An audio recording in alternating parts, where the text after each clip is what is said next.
എന്നെ നന്നായി അറിയുന്ന, എൻ്റെ ആഗ്രഹമറിയുന്ന എൻ്റെ സ്വന്തം മാതാവേ, ആത്മവിശ്വാസത്തോടെ അമ്മേ എന്ന് വിളിച്ചു കരഞ്ഞു വരുമ്പോൾ ആശ്രയമാകും തീരം നീയല്ലോ, സ്നേഹം നീയല്ലോ.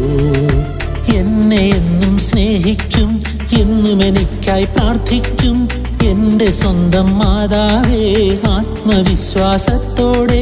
അമ്മേ എന്ന് വിളിച്ചു കരഞ്ഞു വരുമ്പോൾ ആശ്രയമാകും തീരം നീയല്ലോ,